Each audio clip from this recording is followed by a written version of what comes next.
जय हिंद दोस्तों, मैं महेंद्र शर्मा स्वागत करता हूं वन वर्ल्ड हिंदी में आपका। उम्मीद करता हूं आप खुश और स्वस्थ हैं। दोस्तों आइए दिखाते हैं पाक मीडिया की एक और लेटेस्ट डिबेट, क्योंकि अभी हाल ही में जो पाकिस्तान की सिचुएशन है वो बहुत ही भयंकर तरीके से है। और पाकिस्तान की मीडिया ऐसी है कि वो वर्ल्ड में पता नहीं कहां कहां घूमती रहती है, कभी कुछ, कभी किसी देश की, कभी किसी देश की फॉरेन पॉलिसी, तो कभी किसी देश की इकोनॉमिक स्थिति पे बातें, जो अनर्गल अनाप शनाप, जो आम पाकिस्तानियों के लिए बिल्कुल भी काम नहीं आने वाली है, वो मुद्दे डिस्कस करते रहते हैं। तो कहीं ना कहीं मीडिया अब दोबारा से एक बार इमरान खान की चाटुकारिता और पाकिस्तान को के जो मूलभूत मुद्दे हैं उनको भूल के कैसी कैसी अनर्गल अनाप शनाप बातें करते हैं। इस डिबेट में भी आप देखोगे कैसे यूक्रेन अमेरिका की बातें की जा रही है, उसको कितनी सहायता यूक्रेन को आज तक मिल चुकी है और अमेरिका ने कौन से हथियार अफगानिस्तान में छोड़ के गई है। ऐसी ऐसी डिबेट और चर्चाएं पाकिस्तानी मीडिया कर रहा है, जो आम पाकिस्तानियों के लिए 1% भी फायदे या किसी काम आने लायक नहीं है। तो दोस्तों देखिए इनकी बौखलाहट और इनकी अनर्ग बिना तथ्य की बातें, और कमेंट में अपनी प्रतिक्रिया जरूर दें। लास्ट में आपसे रिक्वेस्ट करूंगा, चैनल पर नए हैं तो चैनल को सबसे पहले सब्सक्राइब करें, लाइक शेयर कमेंट जरूर करें। दोस्तों जय हिंद, वंदे मातरम, भारत माता की जय। दोस्तों को 3 अरब 3 बिलियन 3 सवा 3 बिलियन डॉलर्स की यूक्रेन को अभी तक मदद मिली है। अमेरिका जो अफगानिस्तान में असलहा छोड़ के गया है वो 7 बिलियन डॉलर्स का है। 7 बिलियन 7 बिलियन डॉलर्स का, सही। ठीक है, जब निकला है तो वो असलहा कहां है? ये वही बात है जो मैं हमेशा कहता था कि जनरल मुशर्रफ से भी मैंने कहा कि जी उन्होंने कहा जी वो तो इराकी फौज गायब हो गई। मैंने कहा जी फौज गायब कहां नहीं हुई, फौज ने सिर्फ यूनिफॉर्म उतार दी है। अभी 2 लाख ट्रेंड आर्मी किधर है अफगानिस्तान की? कहां है? 2 lakh plus trend army, proper trend. आपको ये कहे कि वो सब के सब गायब हो गए, हथियार डाल दिए हैं, इधर हो गए उधर हो गए, ठीक है। और अफगानिस्तान डिस्टेबलाइज हो रहा है।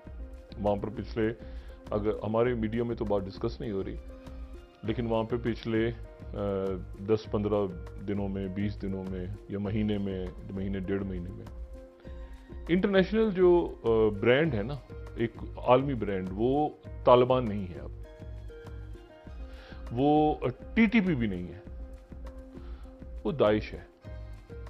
और दाइश जिम्मेदारियां कबूल कर रही। दाइश खुरासान दोबारा, जितने एक दिन में 5 धमाके 4 धमाके, इतने लोग, अफगानिस्तान डिस्टेबलाइज हो रहा है। अब वहां पर जो दाइश खुरासान जब बनी तो वो वहां पर लिथियम माइनिंग के लिए तो नहीं बनी ना। जब भी बनी दाइश खुरासान तो लिथियम या वो जो रेयर अर्थ मिनरल्स या उसके लिए तो वहां नहीं बनी। तो जब बनी तो किसी चीज मकसद के लिए बनी। और वो वहां पर मुख्तलिफ हमलों की जिम्मेदारी कबूल कर रही है, जिसके नतीजे में जो एक अभी तक एक ऐसी हुकूमत तालिबान की जिसको दुनिया ने कबूल नहीं किया और जिनको प्रॉब्लम्स हैं बेशुमार, वो अपनी जो यानी अदम इस्तेकाम का शिकार हो रहा है अफगानिस्तान। अब यहां पाकिस्तान के अंदर जो सूरत हाल डेवलप हो रही है वो ये हो रही है कि हम अपने एक्सटर्नल थ्रेट्स को नहीं देख रहे और समझ नहीं पा रहे। ग्रे राइनो कह लें इसको, ग्रे राइनो, कि हम सामने से इवेंट्स को देखते हैं देखने आ रहे हैं रोक नहीं पाते। इसको ग्रे राइनो, और इंग्लिश में एक टर्म ग्रे राइनो की है, और ब्लैक स्वान भी है। और एक ऐसा मरहला भी आया था, अगर मैं अपनी लोगों को शायद याद दिलाऊं कि ये ISPR की तरफ से कहा गया था एक ब्रीफिंग में कि ये भी हो सकता है पाकिस्तान के अंदर के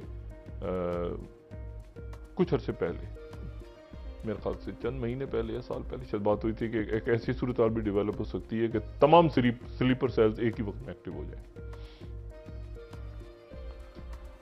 तो एक एक्सटर्नल थ्रेट्स है पाकिस्तान के अंदर जिसको लोग अभी तक समझ नहीं, हमारे यहाँ शायद अदराक नहीं है कि क्या हुआ है अफगानिस्तान में और क्या हो रहा है। दूसरी बात यह है कि इमरान खान साहब जो हैं वो अगले 2-3 हफ्ते तसादुम की तरफ मुल्क जा रहे हैं। तैयारियां हो रही हैं प्रॉपर, यानी अब उसमें सियासी कारकुन ने, गैर सियासी कारकुन ने, जब ये शुरू होता है मामला तो उसके बाद कहाँ जाकर रुकता है। अभी देखिए शेख रशीद साहब को आप बहुत से लोग तनकीद करते हैं, बहुत से लोग उनको पसंद करते हैं, बहुत से लोग उनके ज़ाहिर है बहुत सारे बयानात के ऊपर उनके जो माजी का उनका सियासी कैरियर है उस पर सवाल उठते हैं, बहुत सारी बातें होती हैं सारी।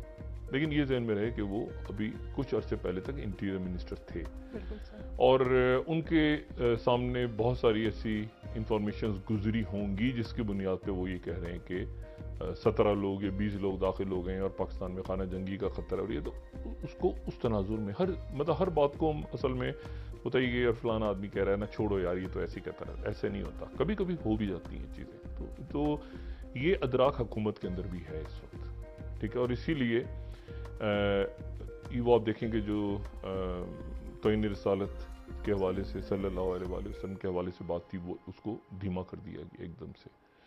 और उसमें क्योंकि ये वाक़यात जो हैं ये एहसन इकबाल साहब के साथ हुआ, गोली लगी, में देख चुके हैं सर। गोली जब उनको लगी तो मैं उसके ऊपर कोई तबसरा नहीं कर सका उस वक्त। कुछ वाक़यात ऐसे हैं जिन पे मैं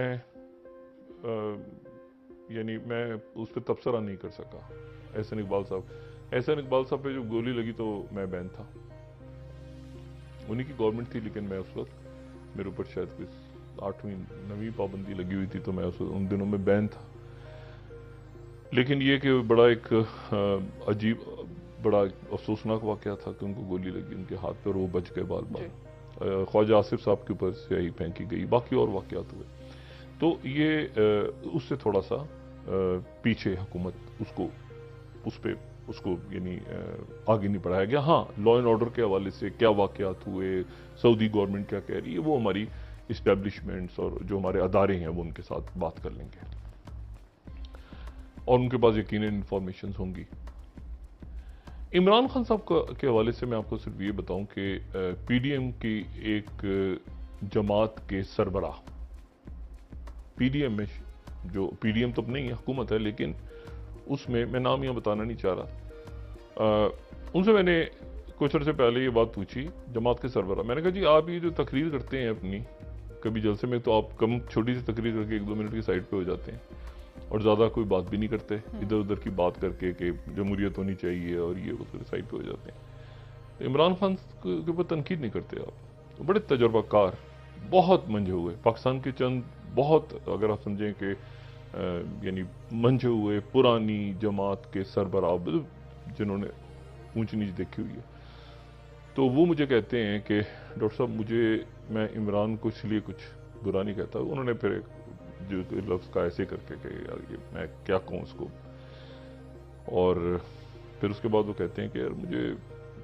कुछ घबराहट सी होती है इसकी बातें सुन के, मैं इसको बुरा कहना नहीं चाहता, मुझे लगता है कि यार ये कुछ जो है ना, इसको मतलब मैं इसको मुखालिफ हूँ, इसको सब कुछ करता हूँ, लेकिन मैं इसके लिए दुआ भी करता हूँ दिल में।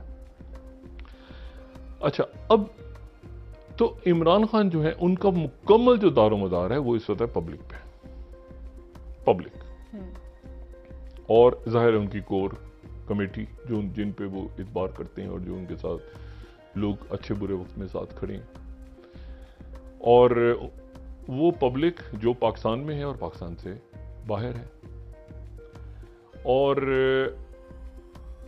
यानी मैंने अभी मरीम औरंगजेब साहिबा के लिए भी मैसेज छोड़ा, लेकिन मुझे कोई जवाब नहीं आया। फिर हमने अपने ब्यूरो से भी कहा कि ज़रा बताइएगा कि मुस्लिम लीग नवाज़ का जो जलसों का प्लान क्या है, क्योंकि इससे पहले जो ऐलान हुआ था वो ये कि 6 मई को अटक में मरीम नवाज साहिबा जलसा करेंगी, फिर 8 मई को उकाड़ा में करेंगी, फिर 11 मई को स्वाबी में करेंगी, और आखिरी जो हफ्ता होगा मई का उसमें वो बहावलपुर जाएंगी। ठीक है, तो अभी तक, लेकिन अब मेरा ख्याल है कि ये पूरा रिवाइज हो रहा है इस वक्त। उसकी वजह क्या है, उसकी वजह जरा सुनिए आप।